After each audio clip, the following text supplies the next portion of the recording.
Ever get this feeling? Like, way back in your childhood, something felt off. Not like full-blown abuse or anything, but just off.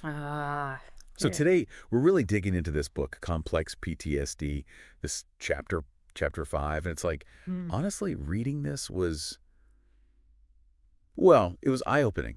It's about emotional neglect, Yeah. that thing that's like hiding in plain sight, It really is. It's insidious. Feel it. Because it's like, how do you even define that? It's not like someone's doing something to you. It's what they're not doing. And right away, the author, Walker, he's talking about how hard it is to just admit it even happened. This whole denial thing, minimizing it. Right. And it makes sense, though, if you think about it. Totally. As kids, we're wired to, like, need our parents' love. It's huge. Yeah. So if you got to tell yourself, it wasn't that bad, or even it's my fault, just so you can still believe they love you.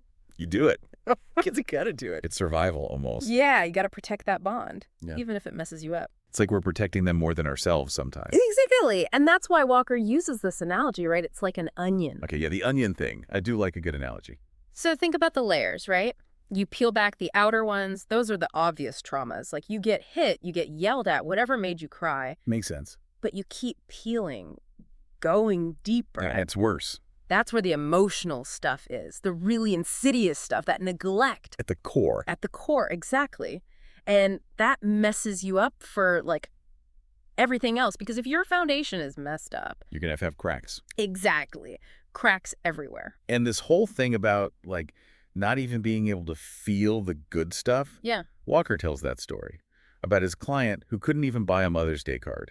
Oh, man, that one got me. It's like... If that doesn't tell you everything. Yeah, if you can't even find one nice thing to say... It's so deep, you know? It's not just that they didn't get something. It's the message they got because of it. Like it's programmed into them almost. Exactly. And that's the thing, right? It's like this programming that says you're not good enough, not worthy of love. The basics, The basics.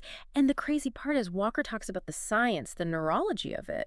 Like if you get criticized constantly or never any good attention... It messes with your brain. Messes with your brain. Literally, the pathways, the way it's wired, it gets all messed up. Wow. So you're more likely to be down on yourself, sabotage yourself, the whole... It's like a self-fulfilling prophecy almost. Exactly. And this all leads to a term he uses, emotional hunger. Emotional hunger. Okay, now that's a phrase that makes you stop and think. What's that all about? It's actually, like, really profound. He compares it to, you know how babies, if they don't get held enough... Failure to thrive. Right.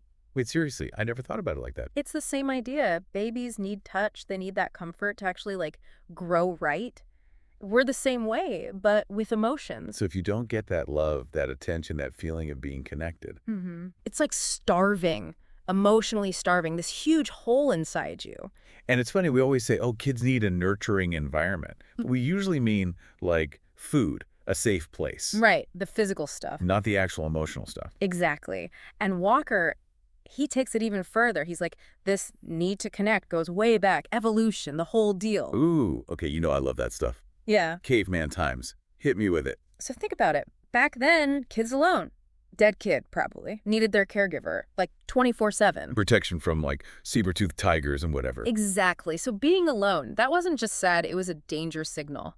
Survival instinct kicking in. Whoa, so if you're neglected, your brain's like, oh, we're gonna die. Yeah. Even if you're not in actual danger. Bingo. And that wiring, it sticks around. So you might be grown up, totally safe, but there's that anxiety, something's wrong. But you don't know what. Exactly. And to top it off, try figuring that out later in life. It's hard. Childhood memories, they can be fuzzy. Or just gone. Like your brain's protecting you from them. Right. And even if you remember, it's easy to minimize it. Like, we don't talk about emotional neglect the same way we do, like hitting or whatever. So we think, well, at least it wasn't that bad. Right.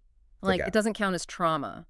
Which Walker's like, nope, wrong. He says it can be worse, even. Worse? Because it's the core stuff, right? How you connect, how you feel safe. It messes up everything. So there are adults walking around right now carrying this. Oh, tons of them. And they might want love, want closeness, but they don't even know how. Because they never had it modeled for them. Exactly. So they end up in these messed up relationships, repeating the same pattern. It's like you're drawn to the same dysfunction, even when you know it's no good for you. You're trying to fix the past, but you're just stuck. So if someone's listening to this and really relating and starting to see it in their own life, Where do you even begin? It's like, how do you undo all that? Walker talks a lot about self-compassion. That's like the foundation. Okay. Like, you gotta realize you didn't choose that stuff as a kid. But now you have choices. Instead of beating yourself up about it, Exactly. Give yourself a break. Imagine it's a friend going through it. What would you say to them? you'd be way nicer. Exactly. So be that nice to yourself. And that might mean therapy, finding your people, Support groups, that kind of thing. Yeah. Or even just like listening to how you talk to yourself in your head. Catch that negativity and be like, nope, not today. Be your own cheerleader. There you go. Because you didn't get that parent, right? So you got to be that parent to yourself now. Makes sense. And speaking of not getting what you need, we were talking about unhealthy coping mechanisms before. Walker talks about addiction, right? Big time. Because if you're emotionally hungry, You'll eat anything. you got it. Food, booze, drugs, bad relationships, even work. Anything to fill that void. Even if it makes things worse in the long run. Exactly. It's a Band-Aid on a broken leg. Might feel better for a minute, but You're not really healing anything. nope. And that's the key, right? Healing from this, it means facing that core wound head on. No more hiding. No more hiding. And that's scary. It's hard work, but man, it's freeing. You could actually have good relationships, be good to yourself. All that stuff that seemed impossible, it's not. But you got to do the work. Wow. This is really making me think differently about, like, everything. All the stuff we see out there, the addiction, the anxiety. Yeah.